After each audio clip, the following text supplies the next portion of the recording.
Hello, good morning. Um, we're gathered again for Where Spirit Meets Science spot podcast. Anyway, so I think I had mentioned in my last episode that I was going to do an introduction to one of my other books titled Spiritual Inheritance, Merging Generations of Divine Wisdom. So that's going to be the topic today. I'm going to do an introduction about that and what that's all about. And again, that has to do with the legacy with my grandfather and great uncle and great great uncle there that I'll talk to about in detail here. But first, let's do our guided meditation here. So I want you to find yourself in a comfortable position, get situated, and I will play some music for we can get started.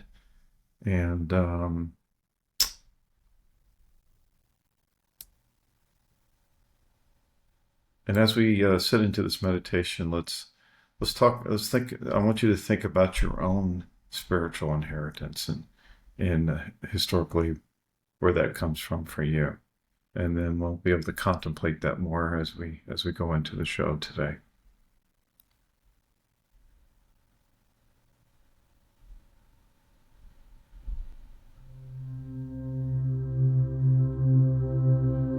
All right. First, we want to take 3 deep cleansing breaths in through the nose and out through the mouth.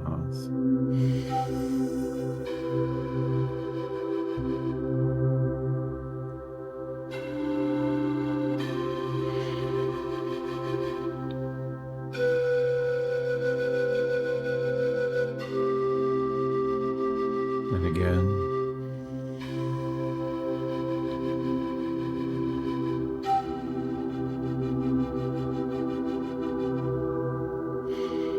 And as you continue to breathe in and out, I want you to release all the activities of the day, whatever you have planned, whatever happened yesterday, whatever's happening tomorrow is not important.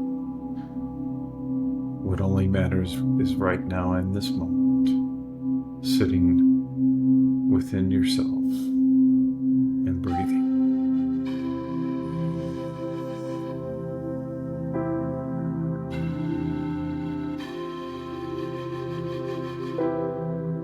If random thoughts come to your mind, just think of them as clouds in the sky passing by.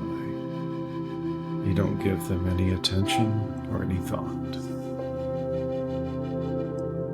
Continue to breathe in and breathe out.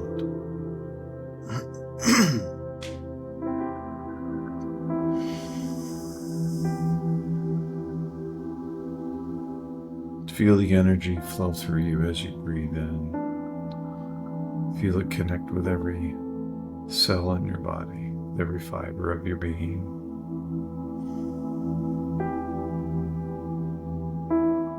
And as you breathe deeper and deeper, sitting in this space, you feel your muscles relax and your shoulders start to release. You may feel the presence of others with you. Continue to breathe in and breathe out. Taking in that divine energy as it nourishes your soul.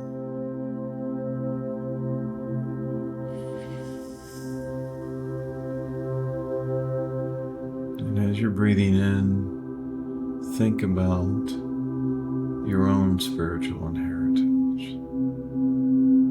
Where does that come from for you? As you're breathing in, you can contemplate that. Whatever thoughts come to your mind,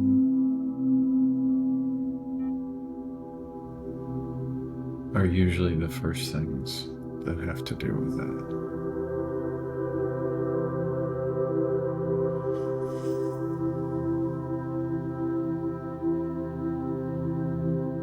Open your mind to receive all messages today. Anything that resonates with you, write it down in the notebook next to you.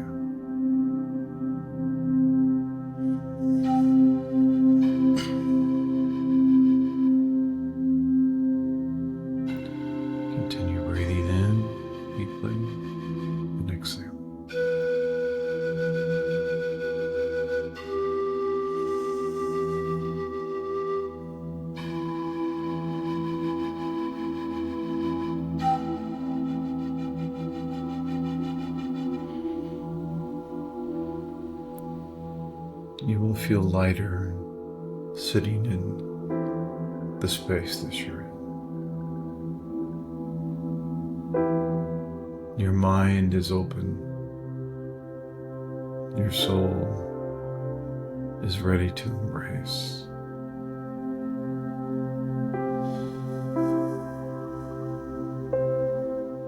The energy of divine wisdom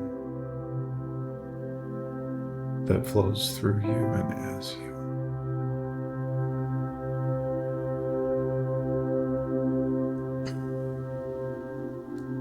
Breathing in, breathing out, we begin to open our eyes, feeling that sense of peace within us as we are ready to receive.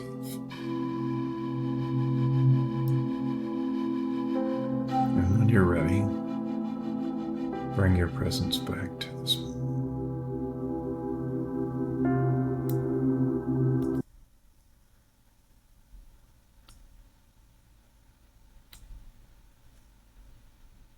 Okay. Again, welcome. This is Where Spirit Meets Science podcast. And today we're going to talk about the historical context for me and my spiritual journey. And that was the impetus for this book, Spiritual Inheritance, Emerging Generations of Divine Wisdom.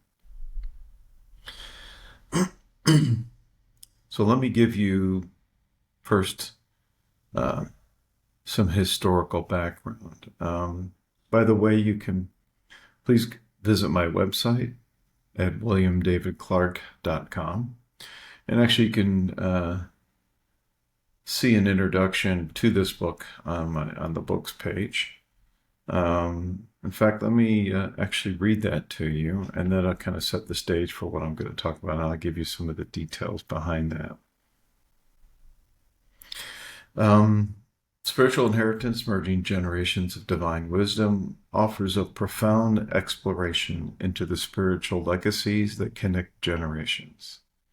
Authored by Dr. Bill, who intertwines his grandfather's timeless sermons with his own deep spiritual insights, this book is a testament to the enduring power of divine wisdom passed down through family lines.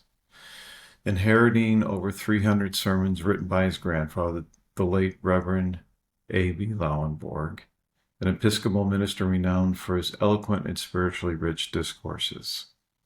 Dr. Bill was inspired to merge these historical messages with contemporary reflections drawn from his own journey toward enlightenment. Each chapter begins with a Bible quote that inspired one of Reverend Lauenborg's sermons, exploring themes of love, grace, forgiveness, divine purpose, and more.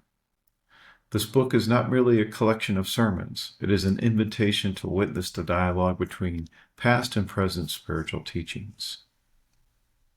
Through this unique compilation, readers are encouraged to reflect on their own spiritual paths and discover the timeless wisdom that resonates through ages, wisdom that helps navigate faith, peace, and miracles of everyday life. Spiritual Inheritance is an ode to the spiritual continuity that binds us, offering readers not only historical insights, but also practical guidance on how to apply these eternal truths in the modern world. It is a guide for anyone seeking to deepen their understanding of their spiritual heritage and to forge their own link in the chain of divine wisdom. So again, you can go to the website at William David Clark. You can read about that. So that gives you a little bit of a preview of what this book was about for me and what it meant for me as part of my spiritual journey.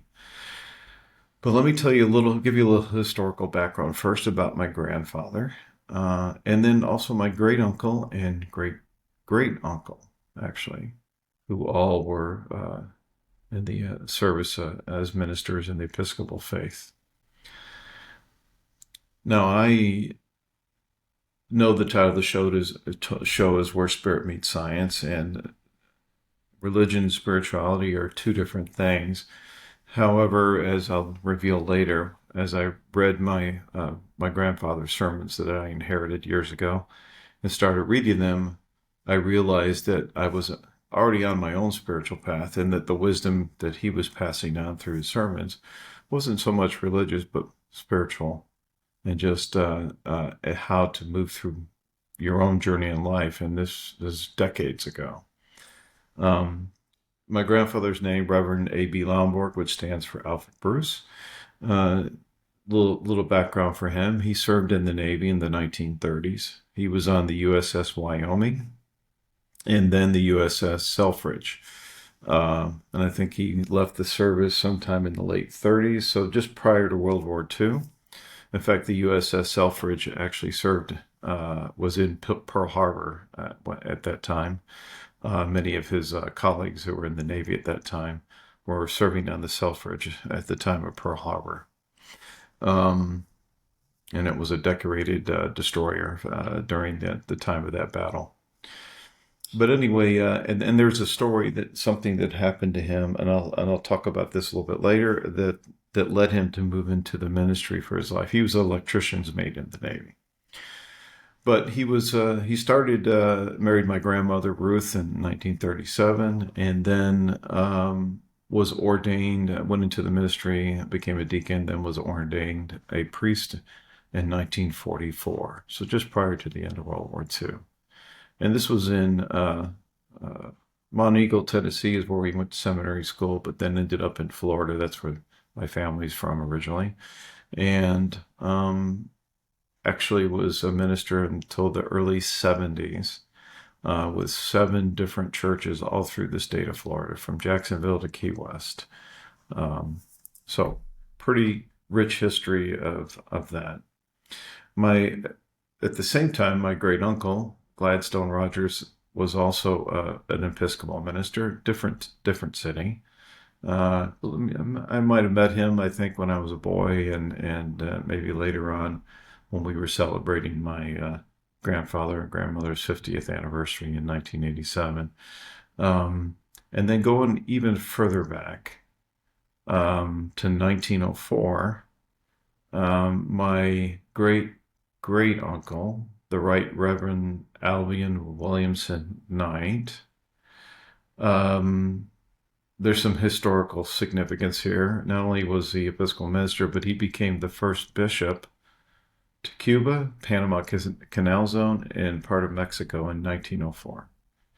So there's a rich spiritual heritage within my family going back on my mother's side.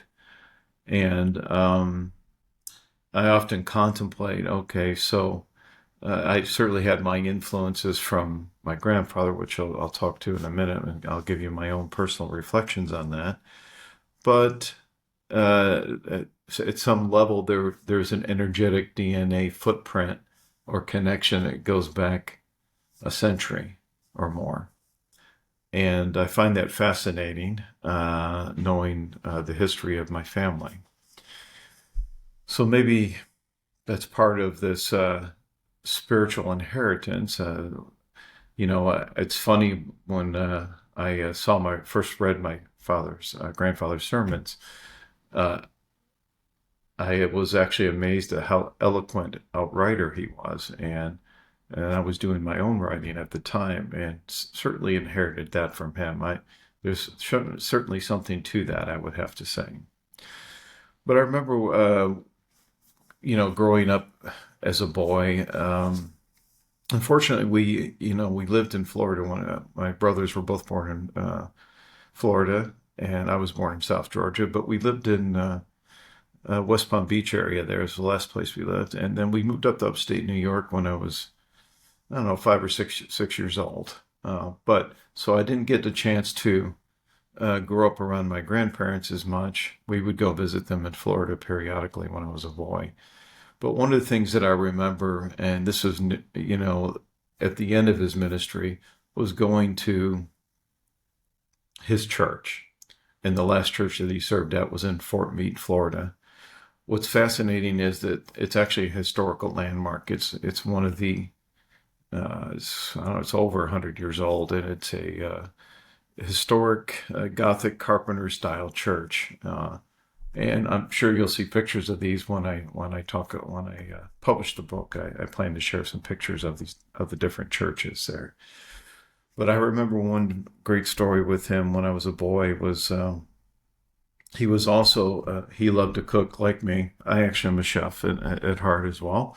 And I remember this was his Navy training, but it'd be like really early in the morning, and he'd walk around with a flashlight stuck in his belt with it shining up, and it'd still be dark out.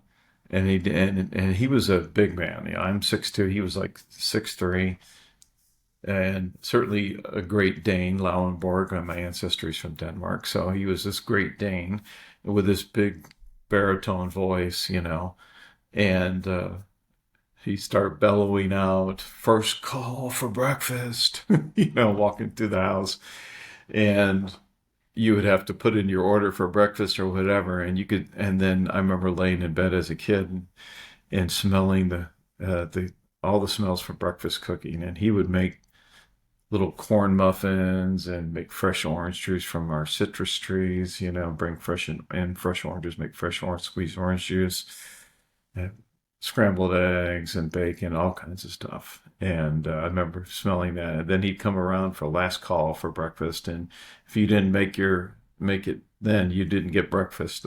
So, but I was always eager to see what he was doing, so I was always first up to go into the kitchen because I'm a morning person. So anyway, it was a lot of fun.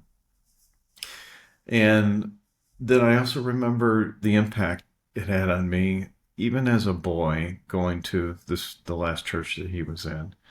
And it's funny when I was a boy, I remember going there and thinking it was like huge. You know, I'm sitting in the pew in the audience there, and it seemed so big. But when I went to visit it later as an adult, it was really small. And it's funny how we have these perspectives. But so that just kind of speaks to the spiritual impact was so large on my psyche and who I was at that time. And I remember listening to his sermons. This is funny because I have all of them now in print. But I remember listening as a boy, and I would just be moved, even as a 10-year-old boy, of what he was saying and thinking, um, and I don't know why, I would start to cry and I would feel the energy of what he was speaking to. So on some level, there was a energetic resonance communicating to me at that stage of my life that led to the early stages of my spiritual path and things that I've gone on to do since then. So for sure, it had an impact on me as a boy, and fortunately, right after that, he retired. But I also remember going fishing with him.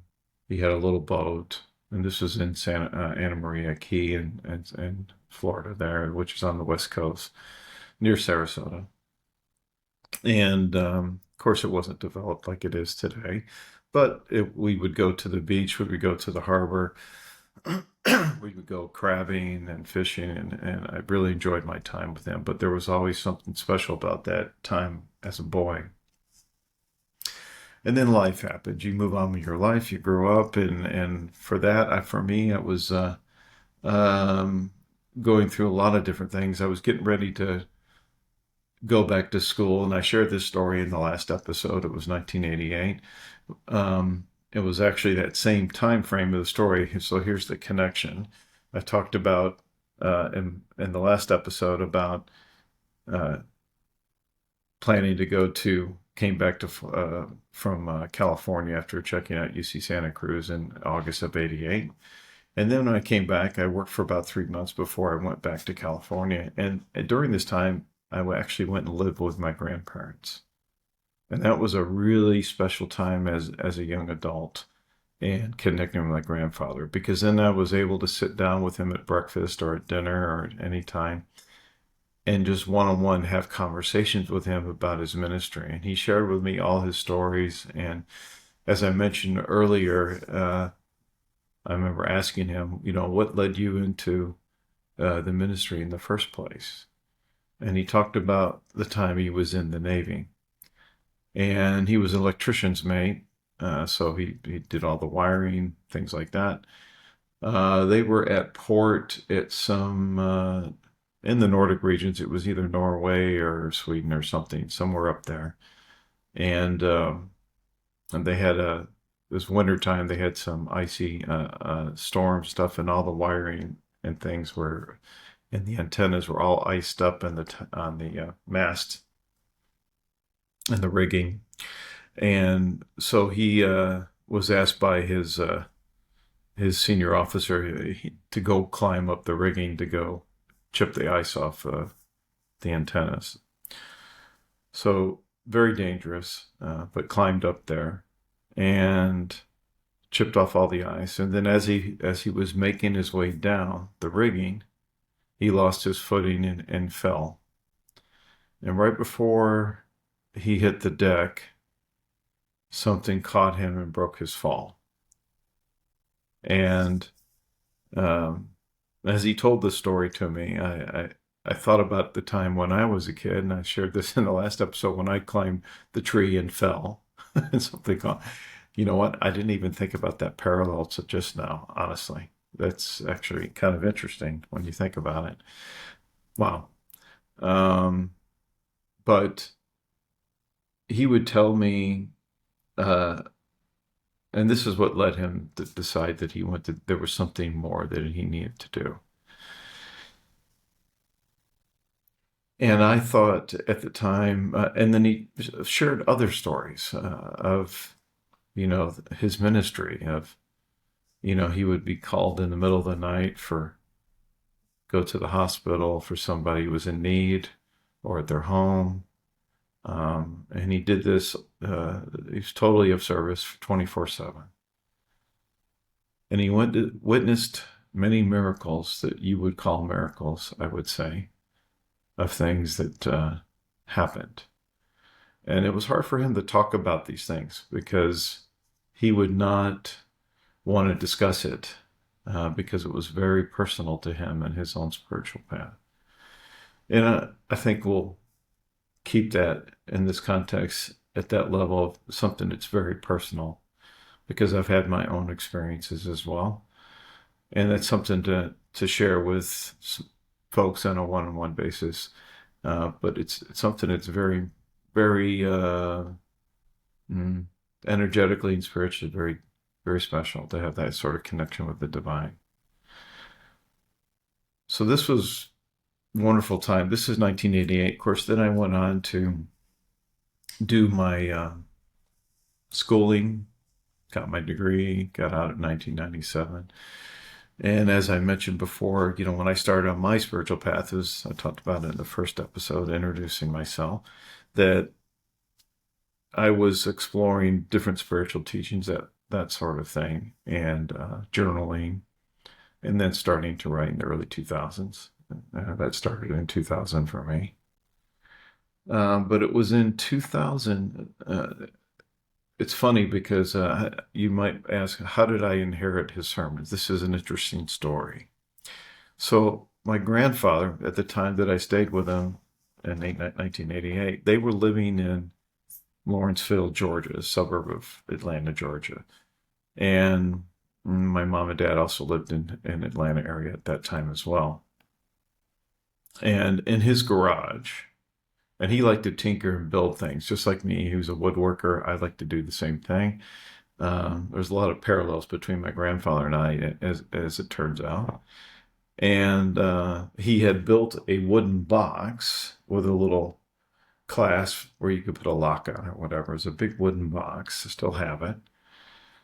And inside of that was all the sermons. And they were typewritten in an old typewriter on the backs of the church programs or whatever paper. My grandparents grew up during the Depression, so they were very frugal.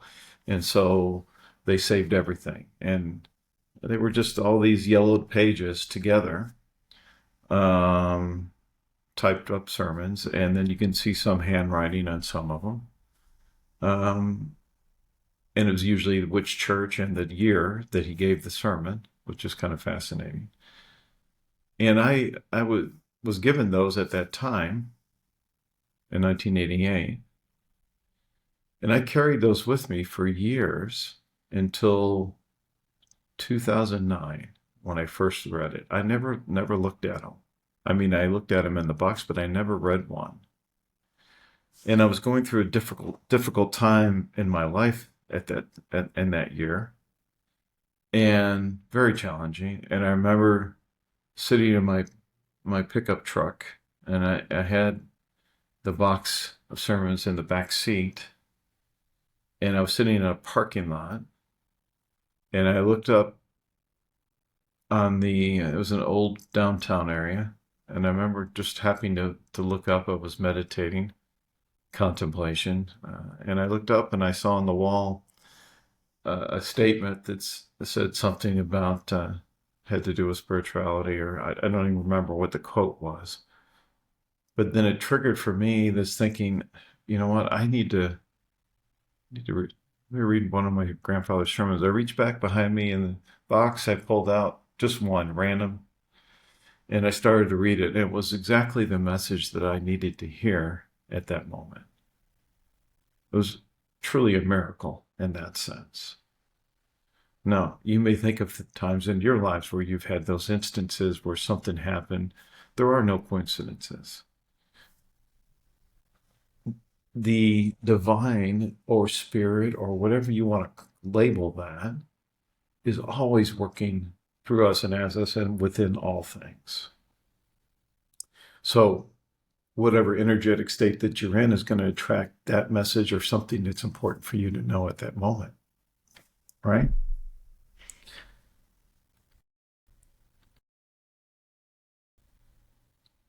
So I read the message, and then as I started to read the sermon,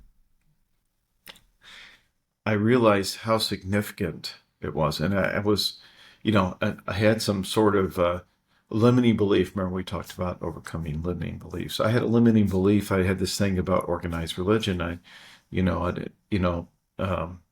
Negative connotation about that.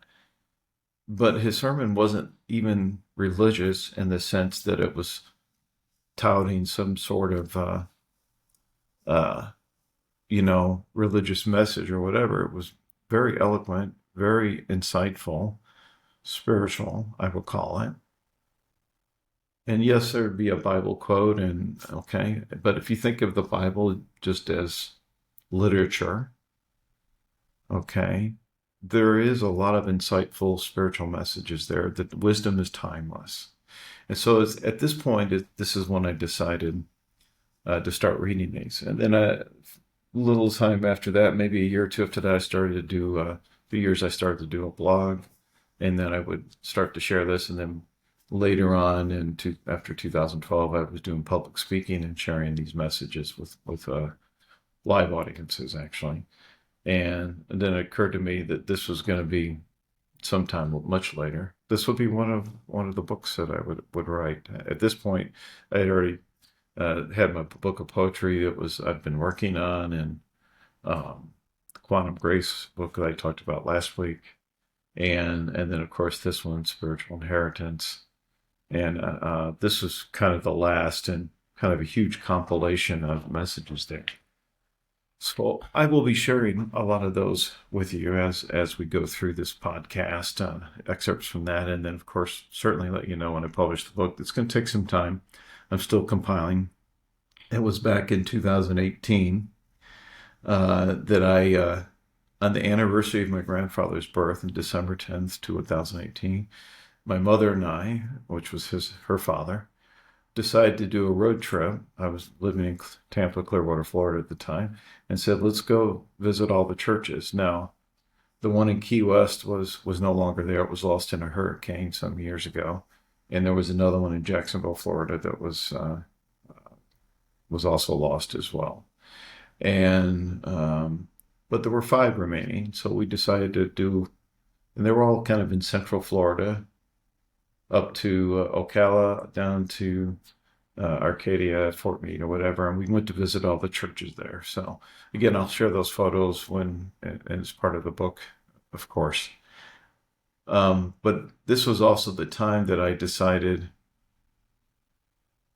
uh, I needed to compile this book, and literally took a month to do this. But I scanned every sermon page by page.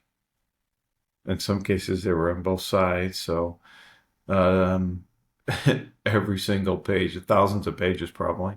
It took a month to do it, and compiled and organized these in a spreadsheet, and then that's when I really started to write from those as well.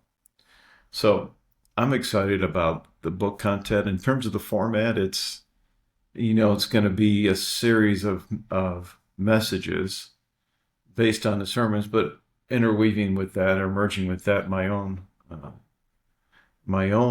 contemplations with that. And but again, the wisdom is timeless. It doesn't change for that. So that the book format again is like I said, is a compilation of these messages, and it's based on my grandfather's sermons, but it has my contemporary reflections on from my own spiritual journey. And they'll cover various topics. So in terms of the way it'll be organized in the book, I haven't decided that yet. How I think that'll be, we'll be able to figure that out once I've got all the messages compiled. But many of them are written already, but I need to compile them further. And there'll be common themes from love, grace, faith, divine purpose, loyalty, just some things that come to mind from the time that I knew, many that I've read. I haven't even read all of them yet still. So a lot of work to do in that book. But as these come up, we'll finish the book, and it'll be quite a tome of divine wisdom that's been passed on either literally by the written word or in a spiritual sense or in the DNA in the physical sense in terms of the heritage there. So I'm honored and grateful to have that heritage, and certainly it's had an influence on my spiritual path. But it's a wonderful heritage to embrace. And the only sad thing is that a lot of my family probably that's passed on. My grandfather passed away many years ago. We'll never get to see that in its final form, which is too bad. But it will certainly have an impact on those that are still here, and for many new readers that will come to read that. So why don't we take a minute, and I will actually read one of the messages, and we'll close with a reading for this, and a short reflection on the message, and then also have you contemplate that its relevance for you today and as you listen to this. Okay. So this is titled Renewing the Mind, the Path to Spiritual Transformation. So I'm going to read the Bible quote here, and then I'll go through the messages from him, and I'll read it verbatim of what he wrote. And of course, it's not the whole sermon, it's just key excerpts from that. And that'll be the format of this book and these different messages, just capturing the key highlights from that. Quote, "And be not conformed to this world, but be ye transformed by the renewing of your mind, that ye may prove what is that good and acceptable and perfect will of God," end quote. And that's from Romans 12:2. As I continue to move forward on my spiritual journey, I am constantly rewarded with new enlightening experiences. The process of taking them into my being is a renewing of the mind and a blessing. They are both powerful and miracles. There is always a deep, energetic spiritual connection that resonates on many levels. The process re-energizes me and always takes my faith, my love, my hope, and my desires to a whole new level. We all go through many phases in our lives where we get so bogged down with the day-to-day that we forget the many miracles that can occur or we just don't see them. We lose that precious, or at least we think we do, connection with God, that one source that reigns within all things. But if God is present in all things, God must then also be present within each one of us, within you, and therefore our divine design and purpose. My grandfather, the late Reverend A.B. Lauenborg, had this to say, quote, "When God created the universe, he at one and the same time created certain fixed laws by which the universe functions. Certain actions or combinations of actions, under given conditions, have their reactions which are as certain as their causes. You and I are parts, infinitesimal parts to be sure, of the universe, and we are as unalterably governed by God's laws as any other part. This we seem to forget from time to time. We, in our foolish ways, often attempt to pursue a course which is contradictory to these unchanging laws that govern us. This is true of the physical things, and it is also true of the things spiritual." End quote.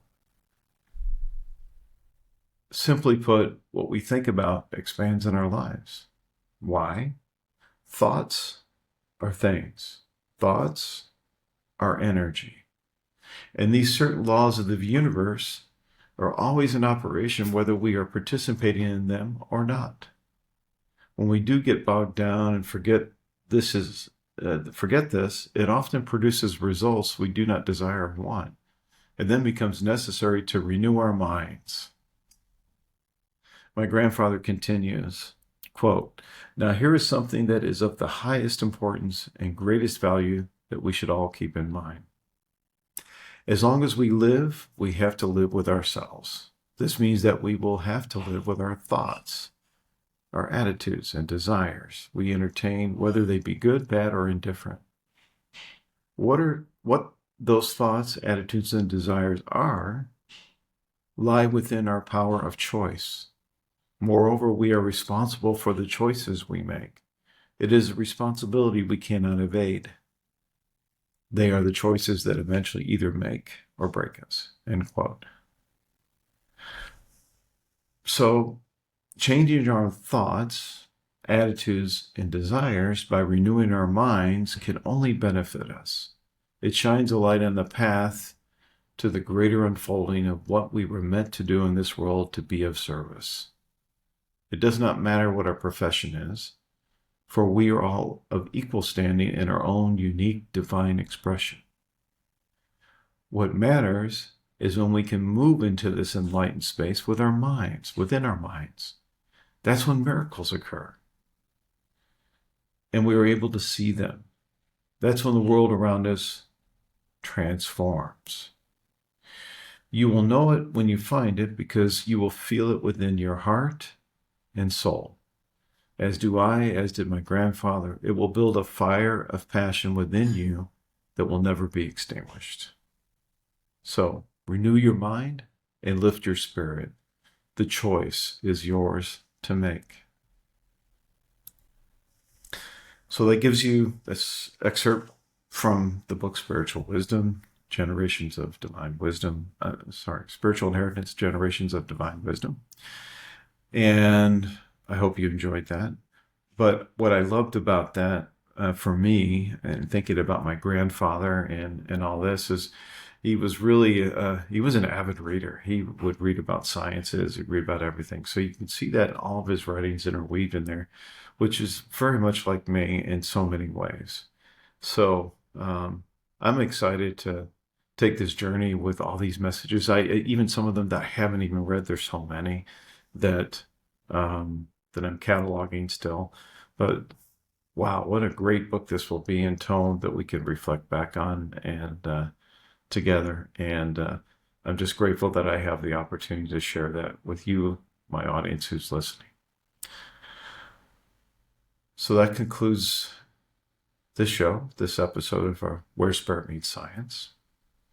Thank you for being here today. Let's take a couple minutes to thank the presence of Play some music. Here we go. So let's take a few minutes to collect our thoughts and all the messages we received today, everything we heard today, to reflect on that, to bring it into our being, to bring it within ourselves. And the messages that resonated with us, that the aha moments. Let's take a moment to give thanks for all the messages we receive. And let's not forget that we can always go back and listen again and again, because each time you do that, you'll pull back a layer of an additional message, of something else that is time for you to receive. This is how it works.